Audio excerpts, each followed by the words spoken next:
नमस्कार, मैं अमित भोबिया।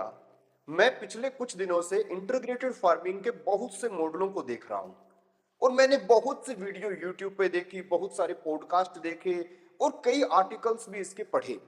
मैंने एक चीज नोट की, जो किसान इंटीग्रेटेड फार्मिंग कर रहा है वो बहुत खुश है। वो हर पॉडकास्ट में बोल रहा है, हर वीडियो में बोल रहा है कि मैंने बहुत संतुष्टि से अपनी जिंदगी को जीना शुरू कर दिया है, मेरे पास अच्छा खासा पैसा है। अब मैंने देखा कि वो ऐसा क्यों बोल रहा है और क्या इंटीग्रेटेड फार्मिंग में वास्तव में ही सामान्य खेती से ज्यादा इनकम है। तो इसको समझने के लिए मैंने उनके मॉडल को अच्छे से समझा। अब मैं आपको समझाऊंगा तो आपको भी लगेगा कि वास्तव में इंटीग्रेटेड फार्मिंग के अंदर आदमी एक तो संतुष्ट हो जाता है और दूसरा उसकी इनकम धीरे धीरे बहुत ज्यादा बढ़ने लगती है, उसके पास में पैसा रहने लगता है। हालांकि सामान्य किसान अगर आप देखेंगे, वो 6 महीने तक फसल पे मेहनत करते हैं, जब बाजार में उसको बेच के आते हैं तो अच्छा दाम भी मिल जाता है, लेकिन जेब में पैसा नहीं ठहरता। अब ये पैसा ठहरता कैसे है, इसको थोड़ा समझो। होता क्या है, इंटीग्रेटेड फार्मिंग के अंदर आप लोगों ने एक तालाब बनाया बिल्कुल खेत के बीच में, उसके अंदर आपने मछलियां छोड़ दी और उस मछली के फार्म के ऊपर आपने एक जाल लगाया और पिंजरे बना दिए और उन पिंजरों में मुर्गे छोड़ दिए और इस मछली के फार्म के अंदर आप लोगों ने बतखें छोड़ दी और इसके आसपास जितनी आपकी जमीन है उसमें से आधे में तो आपने जो फसलें, हम जैसे गेहूं है, सरसों है, जैसे कपास है, धान है, मूंग है, ये लगाने शुरू कर दिए।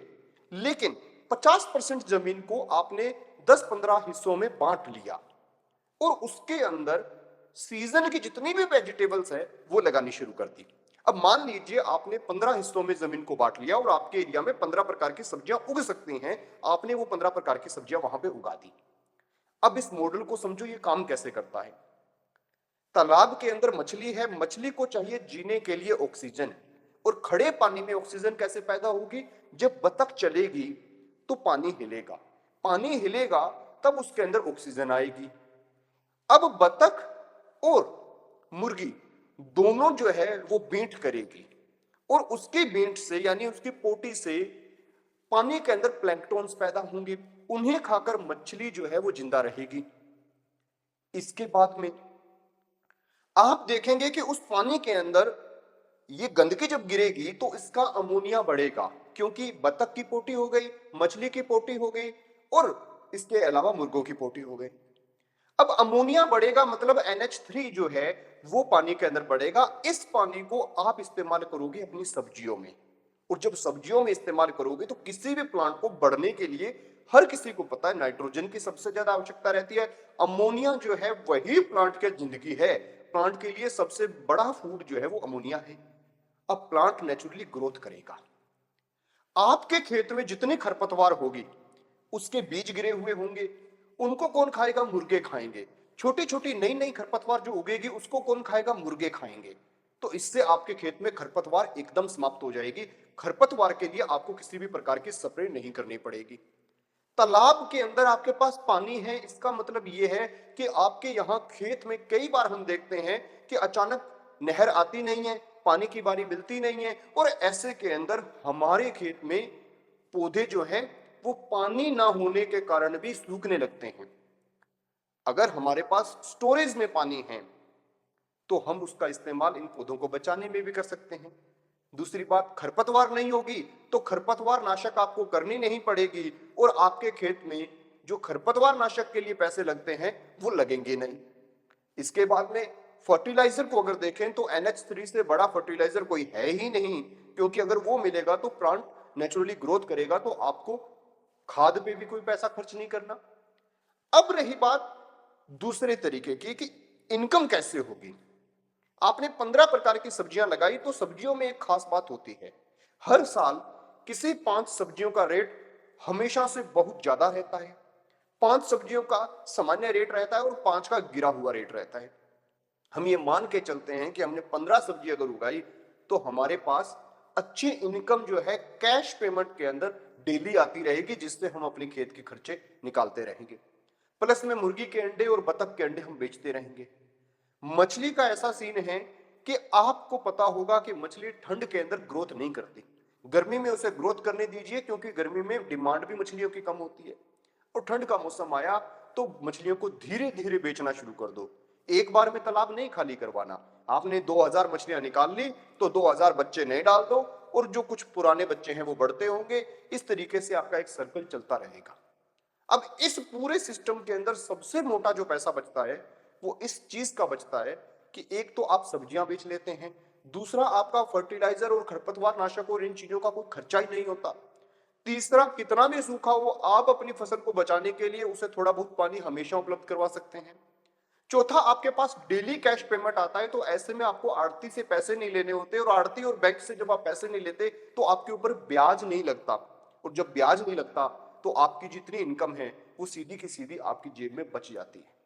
आप एक छोटा सा एग्जांपल देखो कि एक परचून की दुकान करने वाला एक सामान्य बनिया जो है वो ज्यादा मालदार है उस किसान से जिस किसान के पास 10-15 एकड़ जमीन है।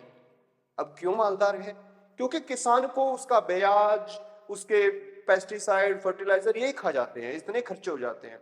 उस बनिए ने क्या किया, अपनी दुकान में माल डाला और डेली का एक लिमिटेड अमाउंट का प्रॉफिट वो वहां से ले रहा है, जिससे उसके ऊपर कोई ब्याज नहीं गिर रहा, प्लस में वो अपना घर भी अच्छे से चला पा रहा है। तो यही चीज होती है इस इंटीग्रेटेड फार्मिंग मॉडल के अंदर, और इसीलिए लोग इसमें जो एक बार घुस गए वो बहुत खुश हैं, और जो घुसना चाहते हैं उनके एक हिचक रहती है कि क्या सब्जी बिक पाएगी। अब बहुत से लोग तो इंटीग्रेटेड फार्मिंग के अंदर पशु भी रखते हैं, वो दूध भी बेचते हैं, प्लस में वो लोग क्या करते हैं उससे जो गोबर निकलता है उसकी बायोगैस बनाते हैं, और जो बायोगैस निकलती है उस बायोगैस से वो इंजन को देते हैं, जो इंजन बायोगैस के जरिए चलता है और उससे इलेक्ट्रिसिटी प्रोड्यूस करता है, और जो इलेक्ट्रिसिटी उससे प्रोड्यूस हुई उससे अपने घर की बिजली चलाते हैं, अपने फार्म की बिजली चलाते हैं।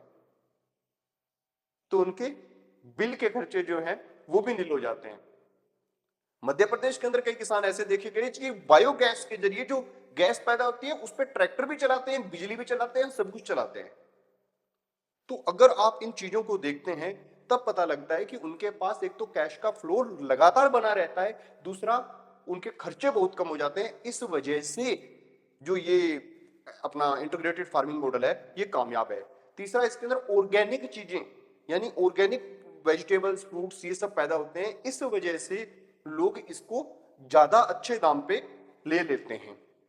और सबसे बड़ी बात यह है कि इससे आपकी जमीन की सुरक्षा होती है, आपकी जमीन खराब नहीं होती।